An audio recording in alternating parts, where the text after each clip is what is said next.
Thank you for joining us. Welcome to our presentation on Kotter's 8-step model of change. We have 4 dynamic presenters today, and they are Marlon D. Sims, Talisha Bowen, Charmaine Wallace, and Esmilda McKenzie. Here are the objectives of our presentation. At the end of the presentation, students should be able to state briefly who John P. Kotter is, state each step of Kotter's 8-step model of change, identify advantages and disadvantages of the model, explain how the model can be applied in their own role as leader. John P. Kotter is Konosuke Matsushita Professor of Leadership, Emeritus at the Harvard Business School, and a graduate of the Harvard University. He was born on February 25, 1947. He is known internationally as the foremost speaker on the topics of leadership and change. Kotter has authored 17 books, 12 of which are bestsellers. His works has been printed in over 120 languages, and total sales have exceeded 2 million copies. His bestseller, Leading Change, which outlines the actionable 8-step process for implementing successful transformations, has become the Change Bible for managers around the world. Now that you have some information about the man, John P. Kotter, let us now look at the 8 steps, beginning with step number 1.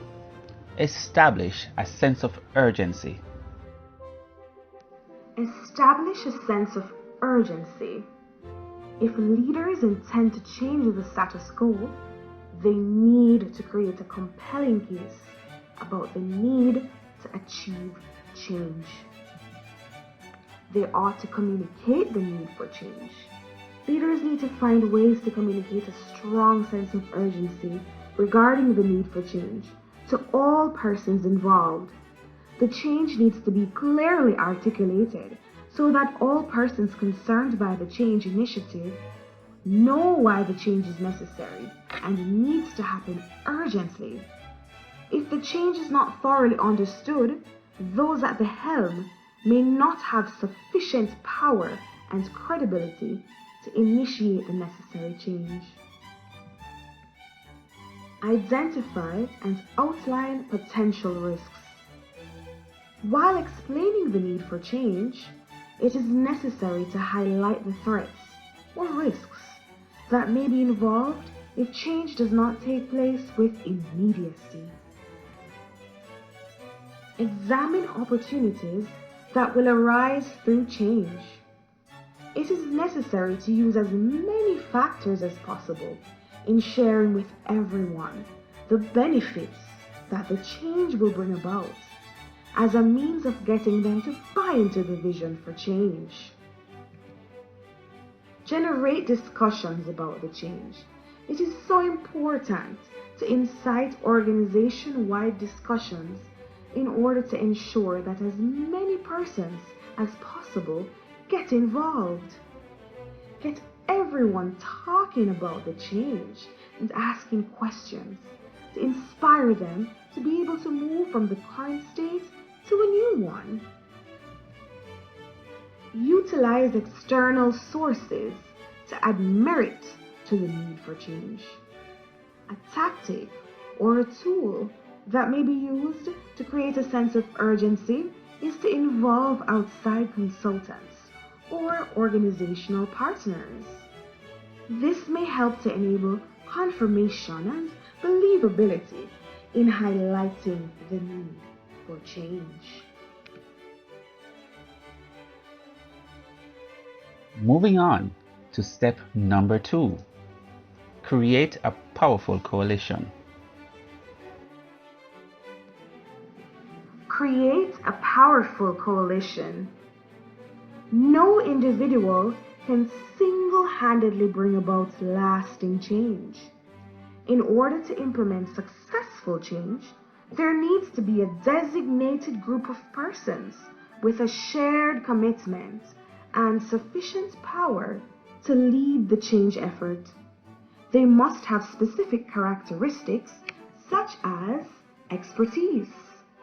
All relevant perspectives need to be put on the table to foster intelligent decision making. Position power. The team needs to have enough key players so that those who are not included will not be able to block progress. Credibility. Those who form the group should be persons who are highly respected, as they need to be taken seriously when pronouncements are made. Leadership. The group should consist of proven leaders from different departments who are capable of driving the change process.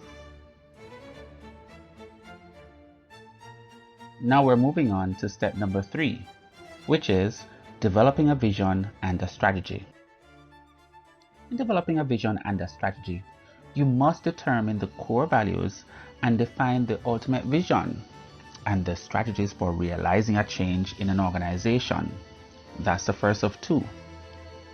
The second thing is to ensure that the change leaders can describe the vision effectively and in a manner that people can easily follow and understand. Moving on to step number 4, communicating the vision. Very important. Communicating the vision is very important. It is the driving force behind the motivation and intention of the change. Therefore, you have to be able to communicate the change in the vision very powerfully and convincingly. You need support, so you have to do it in that way. Connect the vision with all the crucial aspects like performance reviews and training.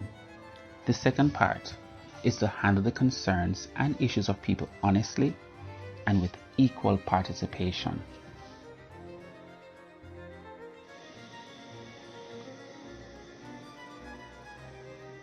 Step 5. Empower broad-based action.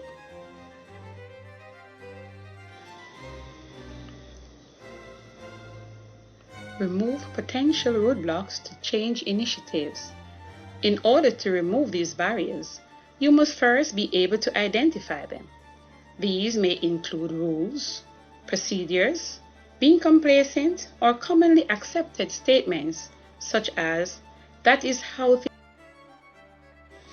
Change leaders. Find leaders who will reinforce the value of your change by delivering on it. Leaders who will support the change initiatives. Leaders who will stand up and stand out. Remove barriers of hierarchy. Seek out underutilized skills within the organization and pair with skill mentors. Imagine the real impact that can be created by such cross collaboration. In the words of John Kotter himself, he says, "Innovation is less about generating brand new ideas and more about knocking down those barriers to make ideas a reality." Step 6. Create short-term wins. Engage and enable the team towards change. Change is not implemented by a spark, but it requires a consistent current building established through producing, tracking, evaluating, and celebrating. Celebrate small and large accomplishments. Do you generate wins in your organizations? Which successful and sustainable initiatives cause successes? Do you hear about wins in your organizations? Are successes shared and celebrated? Small or large accomplishments can carry great psychological power. They give credibility to your structure, and this will in turn foster more cooperation within the organization. Wins are molecules for results. They must be collected, categorized, and communicated early and often to track progress and energize volunteers to drive change. Short-term successes are great motivators for those working on your new vision and great ways to combat naysayers and critics of your vision. Step 7. Building on change.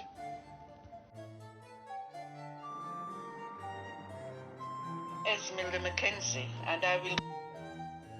Step number 8. Institutionalizing the new approach to change.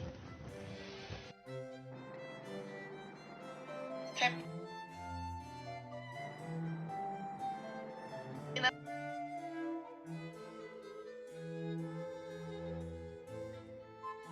on the screen is a figure of Kotter's 8-step model. 1. Create a sense of urgency. The idea for change being necessary for the success of the organization can be very powerful, of course.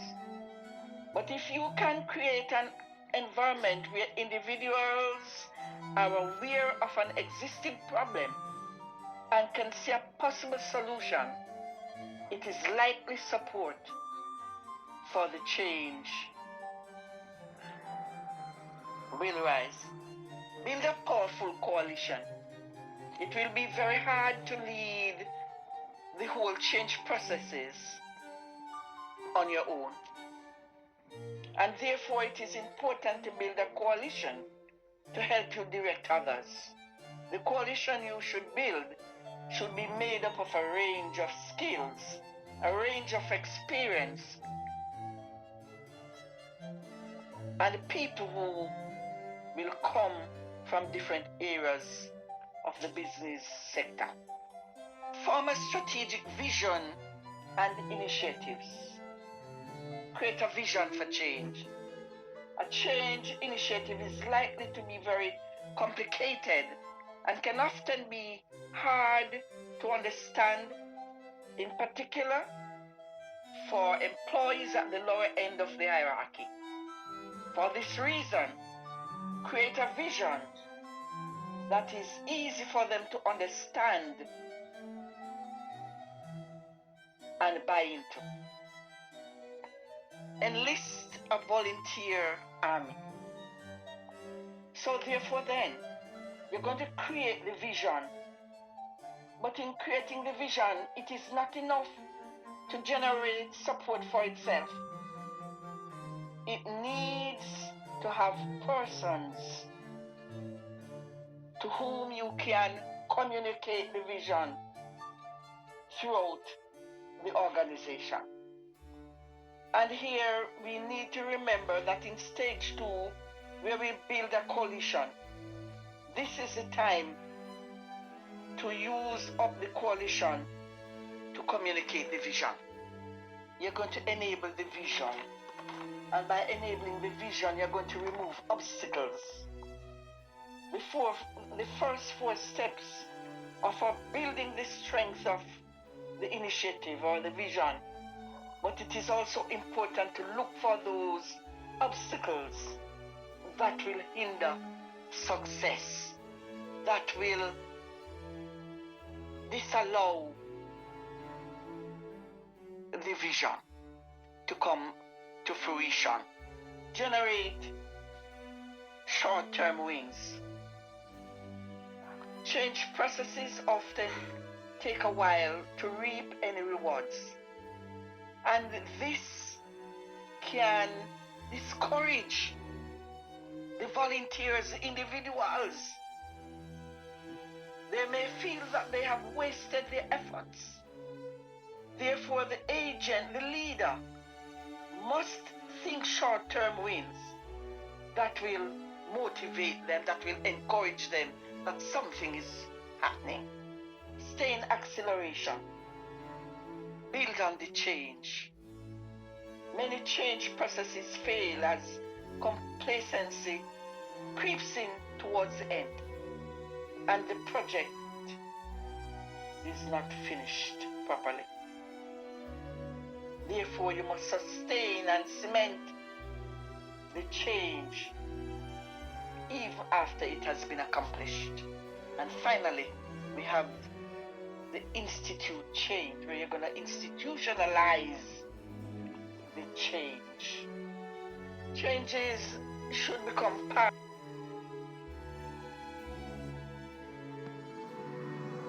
What are the advantages of Kotter's 8-step model? The step-by-step nature of the model provides a clear guide regarding the process of change, and therefore it fosters an ease of implementation.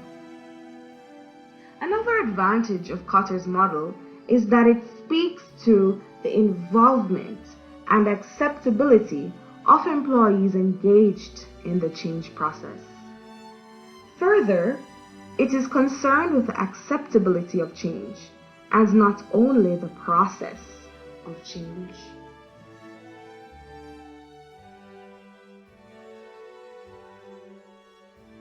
Flexible, for if you miss. We're now going to share with you a short video reviewing all the main points of the presentation. It can be much easier to identify the need for change than to actually deliver change in reality. A model proven to be successful in making change happen is John Kotter's 8-step change model. So let's have a look at this step by step. To get the top-down change to embed, Kotter suggests that it starts with increasing the urgency. He estimates that 75% of management need to back an initiative for it to be successful. Use as many facts as possible to identify potential threats, examine opportunities, and start honest discussions to get people talking and thinking. The next step is to build the guiding team. It's not enough simply to try and push through a major change by yourself. You need support. So identify the true leaders in your organization and ask for emotional commitment from these key people. Build a change team ensuring that you have a good mix of people from across the company. Step 3 is setting a clear vision of how you see the future organization looking and why that's beneficial. This will help everyone to clearly understand why you're asking them to assist you in this change. So determine the values you see as central to this change and develop a short summary that captures what you see as the future of the organization. This leads to step 4, communicate for buy-in.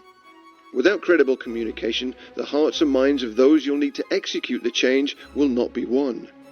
If you think about all the different communications that happen on any given day in a typical organization, it should be obvious why your communication needs to be very clear and strong. It's also important to walk the talk. Talk often about the change vision, openly address people's concerns and anxieties, and lead by example. Step 5, empower action. Now it's time to remove any barriers so that the team can get on with the implementation. You need to create a structure so that the work gets done. Set up a reward system so that the team remains motivated, and keep a watchful eye on those who are resisting or blocking the change, and give them special attention to bring them on side. Step 6, creating short-term wins. Nothing motivates more than success, so to keep up motivation, find quick wins to give your organization a taste of victory early in the change process. Without this, critics and negative thinkers might hurt your process, so look for surefire projects that you can implement without the help of any strong critics. Pick the right targets early on and reward the people who help you meet those targets. Step 7, don't let up. Real change takes a long time and rarely happens without pain. Consequently, there's a high risk of people reverting back to the old way of doing things. Counter this tendency by continually setting bigger goals to build on the successes and momentum you've already achieved. After each minor win, analyze what needs to be improved. Embrace continuous improvement and keep ideas fresh by bringing in new people into your change team. Step 8 is make change stick. Your job isn't done until the change has roots and has become part of the core culture of your organization. So you need to make absolutely sure that you have the continuity of behavior and the results that you need to help that new culture grow. Kotter's 8-step model is a great tool for both planning and delivering effective change. We thank you for your attention and hope that you found this presentation informative and insightful. We also hope that you will add Kotter's 8-step model of change to your toolkit of useful resources. You are welcome to look at our references for further research on Kotter's 8-step model of change. We wish you the very best in your area of leadership.